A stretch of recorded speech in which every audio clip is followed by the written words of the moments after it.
Kita itu jangan sampai terprovokasi pecah hanya karena politik. Ya dong. Itu kalau saya beda pendapat, saya sampaikan saya beda pendapat.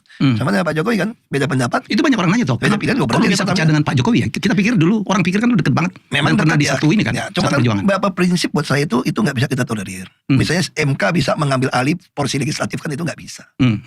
Saya nggak mengatakan orang muda nggak bisa jadi presiden. Ya. Soal umur saya nggak masalah. Anda mau rubah jadi 20 tahun pun, mau jadi 15 tahun pun saya oke. Tapi setelah MK putuskan itu, harusnya mengerjakan itu pemerintah dong dan DPR kan, merevisi undang-undang dong, bukan MK langsung memaksa menerapkan. Itu merusak. Itu yang saya bilang bagi saya itu, kalau fondasi hukum sudah runtuh, dulu orang nggak percaya kalimat saya seperti itu. Anda membiarkan fondasi runtuh, MK dimainkan seperti ini, maka seluruh hukum sudah nggak peduli, orang langgar semua. Ini kan bermulai lagi nih Universitas Republik Indonesia nih. Itu kan tabrakan sama LAN sama Menpanmu itu nggak bisa.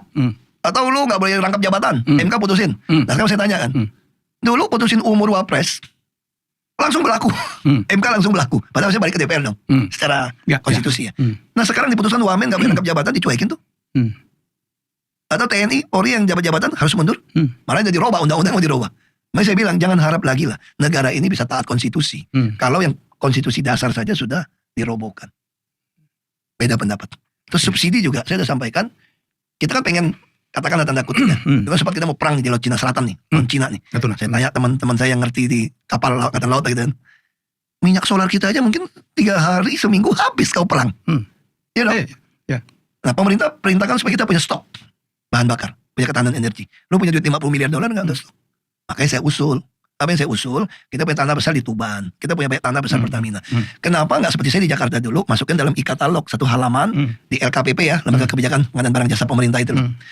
Kalau harga minyak mentah ataupun BBM yang ditaruh di Indonesia dan dia boleh diekspor tambah kena pajak, dan kita Pertamina jamin beli tanpa tender, you punya minyak di luar negeri, lu taruh nggak di Indonesia? Pasti taruh. Tanah di Pertamina, bangun tangki pun bisa suruh kamu yang bangun. Nanti BOT dong, 20-30 tahun punya saya. Sewa tanah lagi kan. Dari mana cara hitungannya? Ada mekanisme LKPP kan, dalam e-katalog itu kan. Kan kita punya kilang. Kita juga punya sumur minyak. Makanya pemerintah, Menteri ESDM itu tiap bulan menerbitkan harga minyak mentah Indonesia. Indonesia Crude Price. Jadi saya punya ide, siapapun taruh minyak mentah di Indonesia, selama harganya tidak melebihi harga minyak mentahnya yang ditetapkan oleh ESDM, Pertamina boleh langsung beli. Kalau itu terjadi, mungkin stok minyak kita di Indonesia bisa 1 tahun, 2 tahun. Belum lagi orang berpikir mau taruh di Indonesia, mau jual ke Australia, Filipina, New Zealand. Di Tuban, kita punya tanah 700 hektar. Kita bisa reklamasi lagi, dikasih hak. Nah kenapa? Udah ada TBBM lagi, tinggal sambung. Tinggal nambah tangki, pipa doang. Udah ada terminal BBM-nya nih. Nah itu yang saya usulkan. Itu satu. Waktu lu komut Pertamina? Iya, kita bikin tertulis semua. Ini tertulis, dapat. Cuma saya nggak bisa keluarkan kayak waktu gubernur kan dapat kan internal perusahaan. Lapor presiden, lapor menteri, BUMN. Dan ini pasti berhenti permainan tender-tender minyak mentah. Dalam kesaksian saya kan saya sampaikan. Yang harus ditanya presiden sama menteri dong, kenapa usulan seperti ini tidak mau dikerjakan? Kalau dikerjakan kan nggak ada pemain-pemain dong. Pertamina salah sendiri bertahun-tahun, BPK juga nggak temu audit. Anda mau mix minyak, mau datang minyak, lu nggak mau bangun tangki. Pelabuhan laut dalam lu nggak mau bikin terminalnya, nggak mau bikin pelabuhannya. Begitu barang datang, lu gimana? Mesti sewa sama orang dong. Iya, swasta dong. Kan logika gitu kan, bukan berarti swastanya merugikan kita. Kita yang bodoh. Kok dia bisa punya terminal bagus, kok kita Pertamina kok nggak punya? Nah mungkin ada unsur apa gitu. Kalau unsur apa mesti tangkap semua kan. Tapi saya usul apa lagi yang saya usul? Harga minyak BBM, termasuk gas. Ngapain kita beli LPG? Kenapa nggak sambung pipa gas? Lu juga punya duit pasti mau. Kalau pemerintah Kota Palembang, seluruh jaringan pipa gas sambung ke rumah. Pertamina, gas kasih kamu, yang PGN kasih kamu bangunin jaringannya. Misalnya gitu ya. Gua akan bagi bayar tolling fee. Pasti lu bangun, ngutang pun lu akan ngutang. Nah kalau itu seperti itu, impor LPG stop dong. Masa pakai bahan mahal? Katanya nggak punya duit kok pakai LPG. Di mana-mana orang pakai gas alam lah kalau untuk masak di dapur lebih murah. Nah itu juga. Atau yang kedua, ketiga, kenapa subsidi nggak berbasis NIK? Kan KTP kita ngabisin duit banyak IKTP. Triliunan nih sampai dia masuk penjara tuh.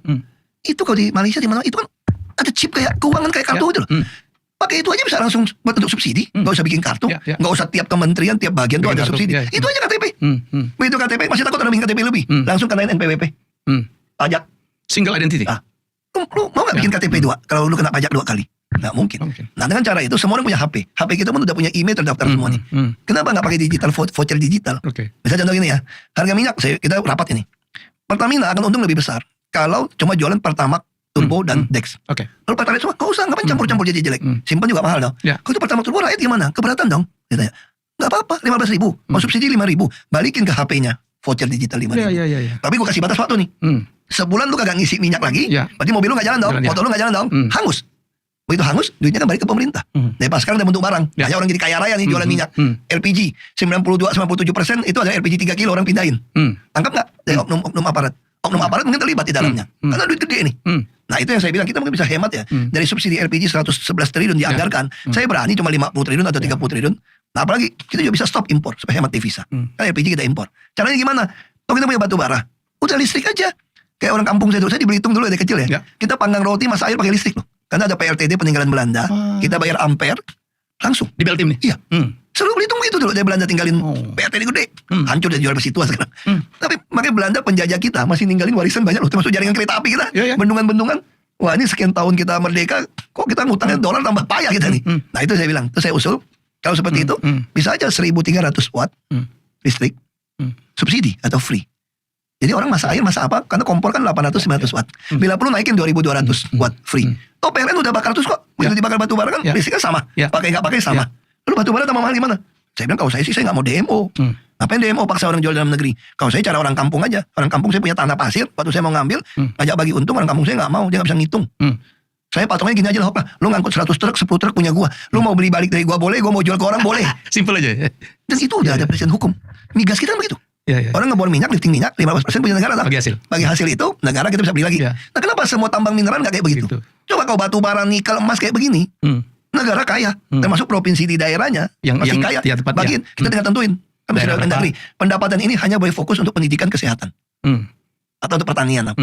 Di luar itu kamu nggak boleh touch. Luar negeri nggak boleh. Dan kepala daerah dibikinkan sebuah PP yang baru. Hasil pungutan ini semua, kamu berhak dapat 0,0% sebagai bonus kepala daerah. Resmi. Jadi bayangin kalau daerah yang kaya, dia mungkin tiap bulan dapat bonus 1 miliar. Riau ya. Nggak apa-apa. 1 miliar setahun cuma 12 miliar. 12 triliun. Kalau bupati, gubernur yang mau korup 12 miliar setahun, oh enggak. Dia semalam nilai 12 miliar kali. Tapi kan orang jujur punya kesempatan kerja kan. Nah, jadi pemikiran-pemikiran itu yang membuat saya pikir beda pendapat. Nggak ada niat. Kita nggak bisa terus hanya sebutin mau nolong rakyat, tapi hal yang krusial tidak dikerjakan.